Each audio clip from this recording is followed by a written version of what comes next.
Well, ladies and gentlemen, good morning. I was invited by Craig Miller to talk about the influence of the journalists and of the curators. And then I wondered, am I influential today in the world of design? Am I going to change the world of design? And after a few minutes of thinking, I have to say no. And so I'm really happy that Ruli considers that we are at the top of the pyramid today, but I really think the opposite. So we talk a lot about the influence of the media today, about the influence of the curators, of the design critics, of the scegliatori, as my Italian friend Cristina Morozzi calls us. But as a matter of fact, I think that this idea of influence exists less and less in the world of design. And the critic in design seems to have vanished in the past few years, simply because the design choosers or the selectors that we are have stopped being critical, and thus we have lost our influence. So I have a theory about this, and probably two reasons. The first reason is that we have become slaves to the power of image. On one side, in Europe, we have seen a multiplication of the magazines, of the TV programs dedicated to design, to interior decoration, and it has created a fierce competition and a necessity for us to run for news, to run for new products, for new venues, for new designers, and without even taking the time to evaluate their quality. As a result, I would say that many designers today see their image growing very, very quickly and very fast, even though they didn't design anything which is really convincing or that matters on the scale of history or on an international level. On the other side, the media, but also the curators. I work as a journalist and also as a curator, so I have an opinion about both.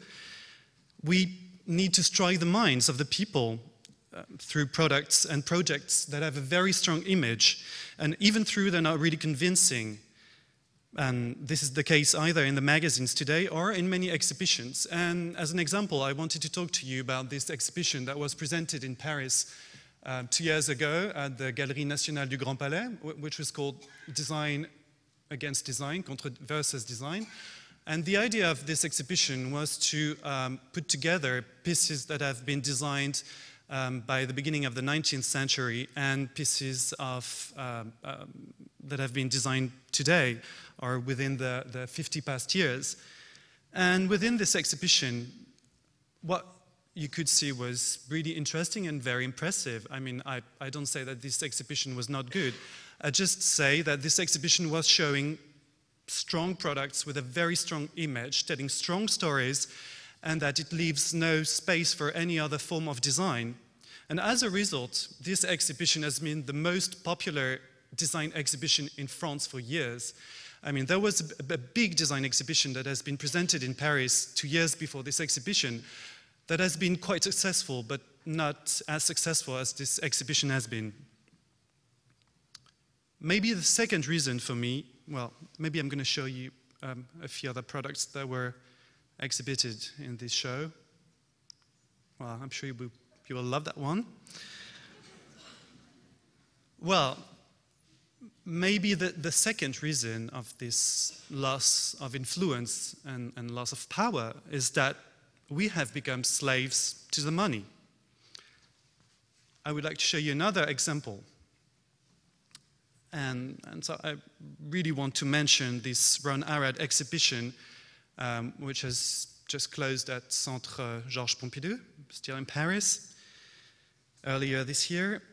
And this exhibition was almost fully financed by a jeans brand that you might know, which is called Notify, which is an Italian jeans brand. And then we can really wonder if the choice of presenting an exhibition about Ron Arad has been decided because it's pertinent, because it has a reason to be, or because it has been completely and entirely financed by a brand. Well, actually, it's certainly a good idea to exhibit Ron Arad in Paris, but more and more choices are made according to the opportunity of being entirely sponsored, and this is something I really regret.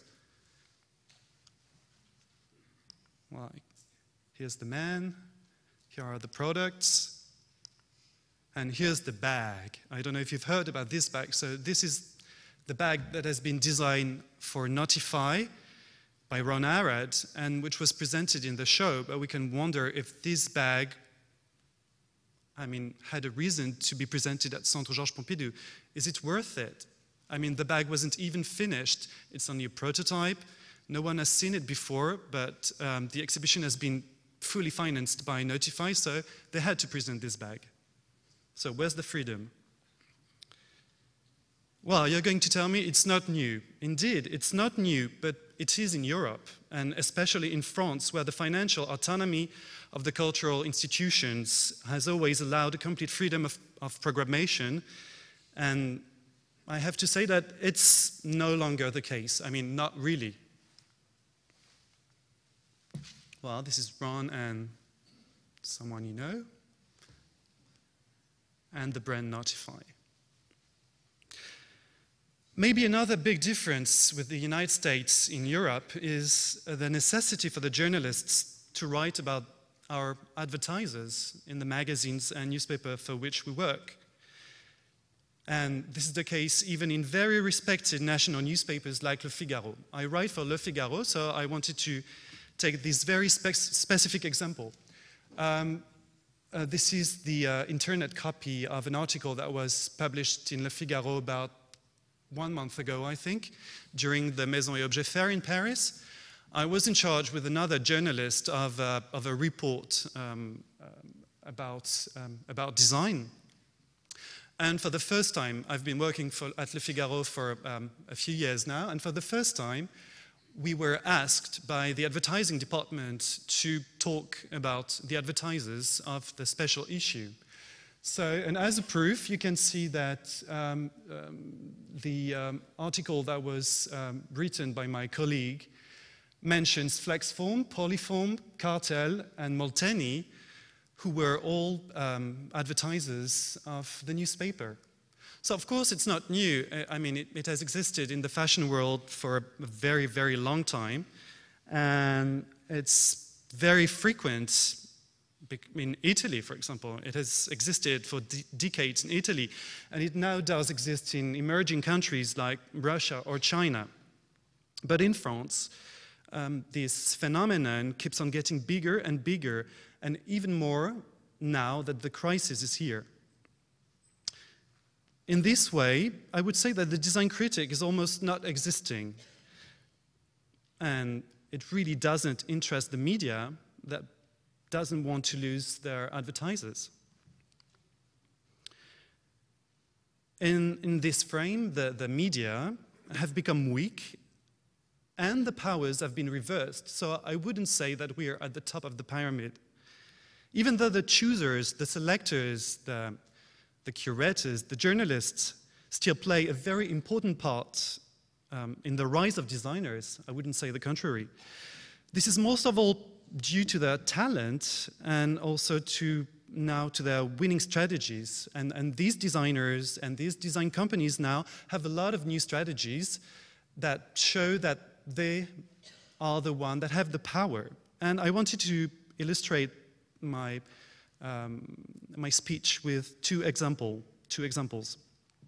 The first one is the Spanish designer Jaime Ayan, that you might know. Jaime used to be in charge of the design department of La Fabrica, which is the creative lab of the Benetton fashion company in Italy. So he was at the head of the design department at the age of 22, being a close collaborator of Mr. Oliviero Toscani, from whom he learned a lot about images and also a lot about image. The first lesson he learned was how to build your image. Like Philip Stark, he's playing with his image and controlling it at the same time. So here you can see Mr. Hyen as a mix between Mickey Mouse and Pinocchio. Here as a gentleman. Here as a Pink Panther. Here Mr. Hyen as a clown, as a sheep, riding a chicken. Having a shower. Well, very few designers do that today, but the ones that experiment this field are very successful. And so I could mention Marcel Wanders, Philip Stark, Nathalie Grasset. Maybe the second lesson he learned was how to reinterpret the tradition through referenced shapes that he twists in order to offer products with a very strong image value. And here are a few examples. In this way, I think he also stole a lot from the American designer Dorothy Draper and to her stunning decoration. Here are a few examples of the style of Mrs. Dorothy Draper. Here at the Palácio da Quintanilha in Brazil, in Petropolis, not far from Rio de Janeiro, which is a very amazing mix of Art Deco and Baroque and many other styles mixed together. Here is the exhibition that was presented at the New York Museum in 2005. And here is the new restaurant of Mr. Jaime Ayan in Madrid, La Terrazza del Casino.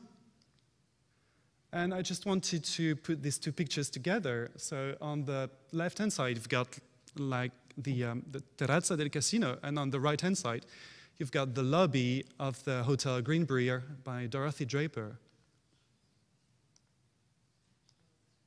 More pictures.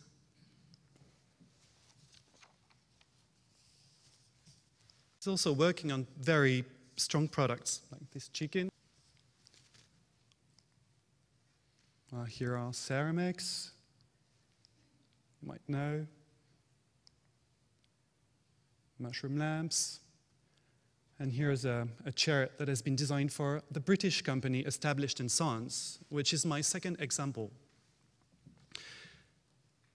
This British-based company called Established & Sons has been funded a few years ago and has also used a very interesting strategy that proved to be highly efficient, as the company has been recognized as a major design company in only 3 or 4 years.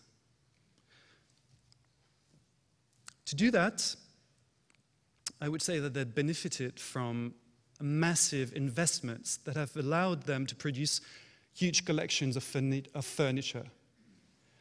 But it's not the only reason. Well, this could be a reason. Mr. Alasdair Willis is also a celebrity. He's married to Stella McCartney and thus benefits from a massive press coverage.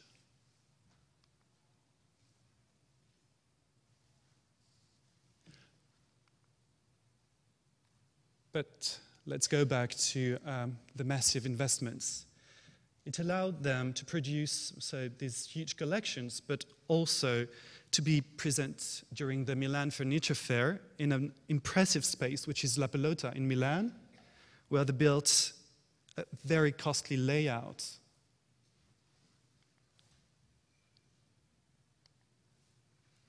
They also arranged a very, very clever art direction by choosing to work with big names of British design like Zaha Hadid or Future System. Here are a few examples. But they also chose to work with a lot of British newcomers, which was also a very good idea.